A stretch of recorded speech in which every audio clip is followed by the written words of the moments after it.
ჩვენთან არის ღმერთი. ქრისტეს მიერ საყვარელო ძმანო და დანო. თითოეული ზრდასრული პიროვნება აცნობიერებს, რომ წელიწადი 4 სეზონისაგან შედგება. დაზაფხული, ზაფხული, შემოდგომა, ზამთარი. მაგრამ ამაზე უფრო მნიშვნელოვანია მორწმუნე ადამიანი აცნობიერებდეს საეკლესიო წელიწადის და საპასექო წელიწადის მნიშვნელობას. პასექი, ანუ აღდგომა, აღდგომიდან აღდგომამდე დროის ინტერვალს საპასექო წელიწადი ეწოდება და იგი განსხვავებით 4 სეზონისა 3 პერიოდად იყოფა. ჩვენ ახლა საპასექო წლის მესამე პერიოდში ვიმყოფებით. პირველი პერიოდი მოიცავს დროის ინტერვალს აღდგომიდან ყოველთა წმინდათა კვირიაკემდე. აღდგომიდან 50 დღე გახლავთ სულთმოფენობა და სულთმოფენობის მომდევნო კვირა არის ყოველთა წმინდათა კვირა. მეორე პერიოდი ყოველთა წმინდათა კვირიდან იწყება და მეზვერისა და ფარისევლის კვირამდე გრძელდება. ხოლო მესამე პერიოდი, რომელშიც ჩვენ ახლა ვიმყოფებით, ეს გახლავთ მესამე პერიოდი მეზვერისა და ფარისევლის კვირიდან ნების შვიდეულის შაბათის ჩათვლით დროის ინტერვალი. რატომ არის ეს მნიშვნელოვანი? თითოეულ ამ პერიოდში განსხვავებული ლოცვითი მსახურებები აღესრულება. ყველაზე საზეიმო პირველი პერიოდი, ზატიკის პერიოდი გახლავთ. ჩვენ ახლა ვიმყოფებით დიდი მარხვის პერიოდში, მესამე პერიოდში, რომელიც 3 ქვე პერიოდად იყოფა. ეს არის 4 კვირადღე მოსამზადებელი კვირადღე დიდი მარხვისა, მეზვერისა და ფარისევლის კვირა, უძღებიშვილის კვირა, ხორციელის კვირა, რომელზეც საშინელი სამჟავროს ხსენება ხდება და ბოლო ყველიერის კვირა, ანუ შენდობის კვირა, ანუ ადამის 60-დან გადევნის კვირა. ამის შემდეგ მოდის თვითონ უშუალოდ 6 კვირა დიდ მარხვისა, პირველი კვირა გახლავთ მართლმადიდებლობის ზეიმი, ბოლო კვირა ბზობა და მესამე ქვე პერიოდი გახლავთ ვნების შვიდეულის 2 შაბათი, 3 შაბათი, 4 შაბათი, 5 შაბათი, პარასკევი და შაბათი. რატომ გავამახვილეთ ამაზე ყურადღება? რადგან ჩვენთვის ეკლესიაში მოსვლისას ყოველი კვირადღე არ იყოს ერთნაირი, რომ მათ განსხვავებული საზრისი აქვთ და განსაკუთრებული სწავლება შეესაბამება თითოეულ პერიოდს. აი, დღევანდელი დღე, ხორციელის კვირა, საშინელ სამსჯავროს უკავშირდება. წუხრის ჟამზე, ცისკრის ჟამზე და ასევე საღვთო ლიტურგიაზე აღესრულება თხოვნითი კვერექსი.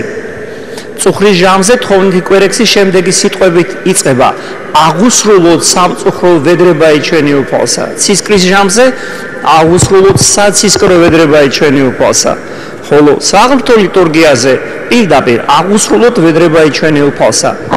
თხოვნითი კვერექსი რამდენიმე მუხლისაგან შედგება, იქ არის ერთი განსაკუთრებული მუხლი, სადაც ჩვენ ვიხსენებთ საშინელ სამჟავროს. ეს მუხლი ასე ჟღერს: ქრისტიანობითნი აღსასრულნი ცხოვრებისა ჩვენისანი, უჭირველნი, ურცხვენელნი, მშვიდობითნი და კეთილი სიტყვის გებაი, წინაშე საშინელსა სამჟავროსა ქრისტესა ვითხოვოთო. დააკვირდით სიტყვებს: კეთილი სიტყვის გებაი, წინაშე საშინელსა სამჟავროსა ვითხოვოთ. ასე რომ წელიწადში ერთხელ დიდმარხვის მესამე მოსამზადებელ კვირას ჩვენ საშინელ სამჟაროს განსაკუთრებულ ყურადღებას ვუთმობთ და სახარებაც ამას ეხება. ოღონდ დღეღამის განმავლობაში წუხრზე, ცისკარზე და საღვთო ლიტურგიაზე ამას ყოველდღიურად აღვავლენთ ეკლესიაში. რატომ?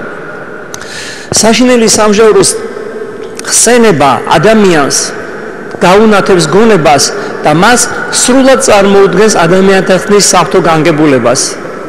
განა მარტო განკაცდა მაცხოვარი ან ნათელი იყო და ზესად ამაღდა, არამედ ჩვენ ვიცით წამში და კვალად მომავალ ზდიდებით განჟა ცხოველთა და მკვდართა და ნამდვილად სრულყოფის გზაზე დგას ის ადამიანი, ვინც ამ დღისათვის ემზადება, ხოლო მომზადება ნიშნავს, რომ იგი სინანულის საიდუმლოში ხშირად ღებულობს მონაწილეობას, ქრისტიანული საქმეებით აღასრულებს ყოველივეს და ასევე ეზიარება მაცხოვრის წმინდა ხორცს და სისხლს.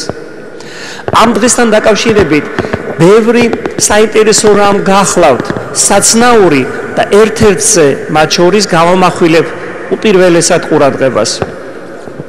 პრესაში, ტელევიზიაში ვრცელდება ცნობები, რომ 2012 წლის დეკემბერს ქვეყნიერების დასასრული იქნება.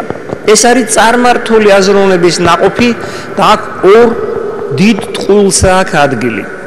პირველი ტყუილი იმაში მდგომარეობს, რომ სახელდება ქვეყნიერების დასასრულის წელი და რიცხვი და ჩვენ კიდევ ვიცით მათე მახარებლის 24 თავის 36 მუხლიდან და ლუკა მახარებლის მე-13 თავის 32 მუხლიდან იესო ქრისტეს მაცხოვნებელი სიტყვები, რომ დრო და ჟამი მეორედ მოსვლისა არავინ უწყის, არც ანგელოს და ღვთისათაო, ხოლო მამა ზეციერმა უწყისო იგი. აქედან ჩვენ უნდა გამოვიტანოთ მარტივი დასკვნა, ვინც ცრუბ-ძნობს მეორედ მოსვლის თარიღის დასახელებაზე, ის ცრუა და მატყუარა. ასე რომ დღევანდელი დღე ჩვენ კიდევ ერთხელ გვახსენებს თუ როგორ უნდა ვამხილოთ სრულსწავლებანი. ასევე მეორე ტყუილი უფრო იმაზე უფრო დიდი, როდესაც საუბრობენ ქვეყნიერების დასასრულზე, არ საუბრობენ სამჟავროზე. ეს არის ყველაზე უფრო დიდი მახე დაგებული ადამიანებისათვის, რომლებიც ქვეყნიერების დასასრულს ოდენ ხორციელი თვალსაზრისით განიხილავენ და ავიწყდებათ, რომ დიახაც აპოკალიფსის პერიოდი დადგება, დრო და ჟამი მეორედ მოსვლისა დადგება, მაგრამ გვიმალავენ, არ გვეუბნებია, რომ ამ დროს იქნება საშინელი სამჟავრო. მე ამას ვამბობ, გვიმალავენ წარმართული ეგრეთ წოდებული წინასწარმეტყველება, თორემ მართლმადიდებლური ქრისტიანული სარწმუნოება ნათლად ქადაგებს ამაზე, რაზეც უკვე ვისაუბრეთ, ჩვენ ყოველ თხოვნით კვერექსზე ვევედრებით უფალს, რომ სამჟაროზე წამდგარნი გავმართლდეთ უფლის წინაშე. ასე რომ შეიარაღებული ორი აღთქმის სიბრძნით, როგორც ძველი ისე ახალი აღთქმის სიბრძნით, მორწმუნე ადამიანისათვის დღესავით ნათელია სიცრუე წარმართული ეგრეთ წოდებული წინასწარმეტყველებებისა. ამიტომ არ უნდა გამოვიჩინოთ ზედმეტი ყურადღება ამგვარი ინფორმაციებისანი, უბრალოდ შეიძლება მოვისმინოთ, რათა გავიგოთ რა კუთხით, რა მიმართებით უნდა ვამხილოთ ან გაუნათოთ დაბნეულ ადამიანებს გონება. ეხლა უშუალოდ სახარებასთან დაკავშირებული სწავლება. როგორც მოგახსენეთ, ყოველ კვირას თავისი საზრისი აქვს და ეს ერთგვარი სულიერი, ცნობიერი საფეხურებია უფლისკენ სავალ გზაზე. თუ პიროვნება იფიქრებს, აი მოდი მე მარხვას დავიცავ, მე რა რომ ტაზარში არ მივალ, აი აღდგომას მივალ, მამაოს თავს შევაცოდებ და რაღა გზა დარჩება, მაკურთხებს რომ ვეზიარო. ეს ცდარი მოსაზრება გახლავთ. საქმე იმაშია, რომ თუ ადამიანი არ განიმშოლა მეზვერისა და ფარისეულის, სახარებისეულის სწავლებით, თუ არ მიბაძა მონანულ მეზვერეს, თუ არ განისწავლა და არ განიმშოლა სახარებისეულის სწავლებით, რომელიც უკავშირდება უძღებიშვილის კვირას და არ აღენთო იმ სიყვარულით, რაც მონანულ ადამიანს უფლისადმი უნდა გქონდეს, თუ არ გაიარა მომდენო საფეხური საშინელი სამჟავროს ხსენება და მეოთხე კვირა მოსამზადებელი დიდი მარხვისა, ადამიანის განდევნა სამოთხიდან, ადამიანის სახით მთელი კაცობრიობა არის განდევნილი სასუფევლიდან და აი მაცხოვარი იმიტომაც მოვიდა, რომ ძე შეცდომილი აცხოვნოს, ძალით უფალი არავის არ აცხოვნეს, ხოლო ნებით, გაცნობიერებით. და ამიტომაც არის ამ საფეხურების გავლა და პირველი კვირა მართლმადიდებლური ზეიმისა უნდა განვიცადოთ ეს. მე ყოფილა შემთხვევა მიკითხია პიროვნებისთვის, რომელსაც თავი მორწმუნედ მოაქვს თუ იცით, როდის არის მართლმადიდებლობის ზეიმი? ზოგი მართლმადიდებლობის ზეიმად წინვალი აღდგომას სახავს, ზოგიც შობას ან სხვა რაიმე დღესასწაულს. ჩამოთვლილი დღესასწაულები უდიდესი დღესასწაულებია, მაგრამ ეგ არ გახლავთ მართლმადიდებლობის ზეიმი. მართლმადიდებლობის ზეიმი დიდი მარხვის პირველ კვირას უკავშირდება და ასე დაადგინა ეკლესიამ. ახლა საკითხავია თუ რა ზეიმობს ამ დღეს ეკლესია, ეს საომავლო სასაუბრო თემაა.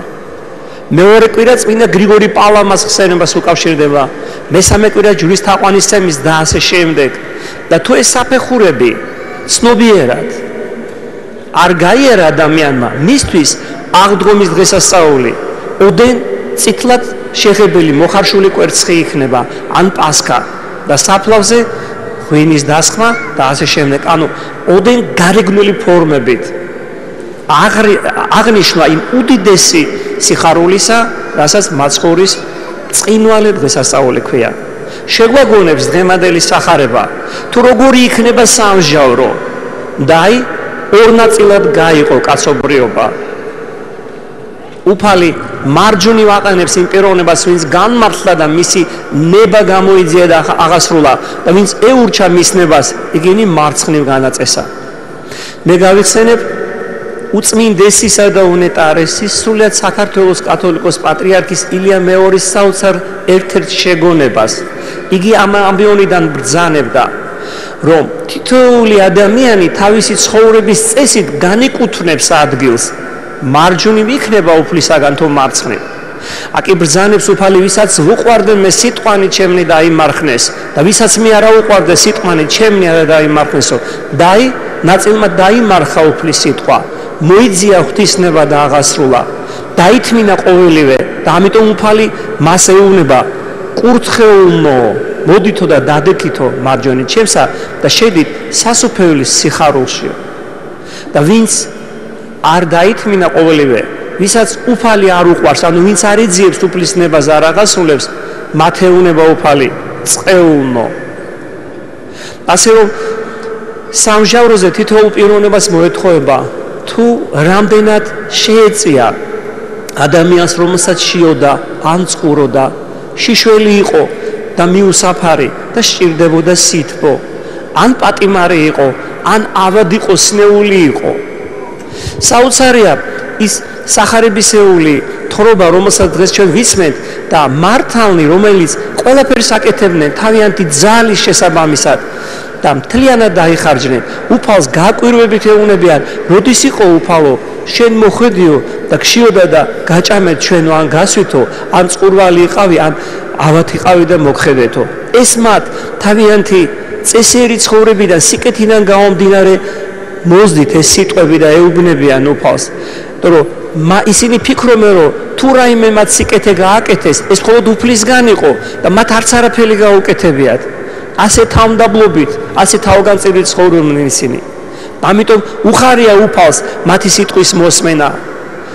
ხოლო ისინი, ვინც არ განმართლდნენ, ფიქრობენ, რომ როდის იყო უფალო შენ რომ მოხვედიო, იმიტომ რომ უფალი მართლა რომ მოსულიყო, იმიტომ მოეპყრობოდნენ მას, რომ ის უფალი იყო, თორემ ავიწყდებათ უფლის შეგონება, რომ ვინც უფლის სახელით ნებისმიერ დავრდომილს, მშიერ წყურვალს, მიუსაფარ ადამიანს, თუ გაჭირვებაში ყოფ ადამიანს გვერდზე დაუდგება, ის ამით უფალს უკეთებს სიკეთებს. ამიტომაც სახარებაში ნათლად წერია, რასაცა იქმოდე, გულითად იქმოდე, ვითაცა ღმრთისა და ვითარცა კაცთასა. ამიტომ დღემდელი სახარებით განბრძნობილნი, გამსჭვალულნი ამ სახარებისეული სიკეთით და სიმაღლით, სწავლების სიმაღლით. ჩვენ უნდა ეს საფეხურიც ავიაროთ და უნდა ვეცადოთ, არა თუ დღეს ან ხვალ, არამედ ყოველი დღე გავატაროთ ისე, რომ გვახსოვდეს როგორც მეზვერისა და ფარისეულის იგავი, როგორც უძღებიშვილის იგავი, ასევე დღემდელი შეგონება, რათა ჩვენ განვიმსჭვალოთ სახარებისეული სწავლები და ვიცოდეთ, რომ ღვთის სიტყვა ცხოველს ყოფილია და თუ ადამიანი დაიუნჯებს მას, ის აუცილებლად მასში აუცილებლად დაიწყება ფერისცვალება. ის ხორციელი კაციდან, გარეგანი კაციდან სულიერი კაცისაკენ, შინაგანი კაცისაკენ გარდაიქმნება. მე მინდა მოგახსენოთ წმინდა ეფრემ ასურის შეგონება ამ დღესთან დაკავშირებით. თუ როგორი იქნება სამჟარო, იგი ბრძანებს, რომ ჩვენ 4 რამ მოგვეთხოვება. პირველი, სამჟაროზე სარწმუნოების აღსარება. ეს ძალიან მნიშვნელოვანია. ძალიან ხშირად პიროვნება დადის ტაძარში და ელემენტარულ დონეზეც კი არ ცდილობს გაერკვიოს, რა განსხვავებაა მართლმადიდებლობასა და კათოლიციზმს შორის, ან დიოფიზიტობასა და მონოფიზიტობას შორის, ან ბაპტისტები ვინ არიან. მე ამას ვამბობ იმიტომ, რომ მხოლოდ ერთადერთი გზა, ერთადერთი ჭეშმარიტება არის მართლმადიდებულ ქრისტიანობაში. ამიტომ სარწმუნოების აღსარება აუცილებლად მოეთხოვება პიროვნებას. მეორე ის გახლავთ ნათლობის ვალდებულება. ჩვენ ხშირად გვავიწყდება, რომ მოვინათლეთ რა და მოგვეტევა რა როგორც ადამიანისეული ცოდვა, ასევე პიროვნული ცოდვები, ის როგორც უნდა ვიცხოვროთ ჩვენ და ვცხოვრობდეთ, ვიცხოვრებთ კი ასე რომ ძალზე მნიშვნელოვანია ეს მეორე საკითხი, ნათლობის ვალდებულება უნდა ახსოვდეთ თითო პიროვნებას და ამისთვის ემზადებოდეს, როგორ პასუხს მიუგებს უფალს. მესამე არის შეურყვნელი სარწმუნოება. ხშირად ადამიანი თავსდებს მართლმადიდებლობაზე, მაგრამ თავისუფალ დროს ასტროლოგიას უთმობს და იკვლევს მის ბედის წერას, მიდის მკითხავთან, მიდის ჩხიბავთან. თითქოს და იმის გამო, რომ ესე იგი უნდა სიკეთე მიიღოს, დაუშვათ შვილი არ ყავთ ოჯახში, მიდის ადამიანთან, რომელსაც არანაირი საერთო არ აქვს მართლმადიდებლობასთან, რითაც ღალატობს თავის სარწმუნოებას. და მეოთხე ეს არის ერთ-ერთი მთავარი ასევე საქორწინე შესამოსელი. ანუ მისი შესამოსელი შესრულია თუ არა ცოდვები, თუ იგი განწმინდილია, თეთრი სპეტაკი უნდა იყოს იგი. დიახაც საეკლესიო სწავლებით ჩვენ ვიცით, რომ არ არის კაცი, რომელიც სხონდეს და არა სოდოს, მაგრამ არიან ადამიანები, რომლებიც ცოდავენ და ამას გულის სიღრმემდე ინანიებენ. და არიან ადამიანები, რომლებიც ცოდავენ და ამას ჩვეულებრივ ამბად მიიჩნევენ. აი მეორენი ღვთის წინაშე ვერ გამართლებიან.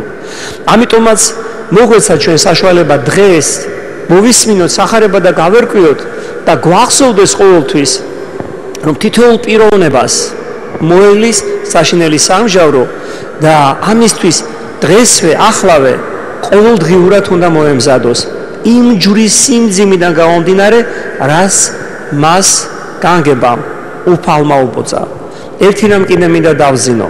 წმინდა იოანე ოქროპირი სვეტი მართლმადიდებლობისა საოცარ სიტყვებს ბრძანებს, რომ საშინელი სამჟაროს დროს პიროვნებას არ გამოადგება თავისი ორატორული ნიჭი. ხშირად ორატორი მიჩქმალავს რა სიმართლეს, განმართლებულად წარმოაჩენს თავს. არც ასაკი იქნება გასამართლებელი პიროვნებისთვის, რომ მე ხანდაზმული ვარ და ამიტომ ეკლესიური არა ვარ. არც სხვა რაიმე. არის ერთი რამ, რომელიც ასე მინდა ვთქვა, წმინდა იოანე ოქროპირი ბრძანებს, რომ საშინელ სამჟავროზე ბავშვები ამხილებენ თავიანთ შოუვლებს და განსაკუთრებით მუცლად მოწყვეტილი ბავშვები. ეს არის საშინელი ტკივილი, ეს არის საშინელი განსასწრელი. ამიტომ ჟამი კიდევ არის სინანულისა, ჟამი კიდევ არის აღსარების, ზიარებისა და სახარებისეული სწავლების შეთვისებისა. ღმერთმა მოგცეს ჩვენ ნიჭი იმისა, რომ სახარებისეული სწავლება შევიხსისხორცოთ, განვიმსჭვალოთ მითი და აღვასრულოთ იგი. დღეს გახლავთ ხორციელის კვირა და დღეს ხდება ხორცით დაურწყება, ანუ დღეს საღამოს 12 საათის შემდეგ, ანუ საღამოს 24 საათიდან ხორცს აღარ ვიხმევთ. მომდევნო შვიდეული გახლავთ ყველიერის შვიდეული და იგი ყველიერის კვირით დასრულდება, ოთხშაბათს და პარასკევს სრულდება ეფრემ ასურის ლოცვა. წმინდა ეფრემ ასურის ლოცვა გახსოვთ თქვენ, მეუფეო დავომანჭე მე განს და თვისაც და რა გაკითხოთ მისა ჩემისა. ეს ლოცვები აღესრულებენ მხოლოდ ოთხშაბათს და პარასკევს. ყველიერის შვიდეული ყოვლით თუ ხსნილია გარდა ხორცისა. ღმერთმა დაგლოცოთ.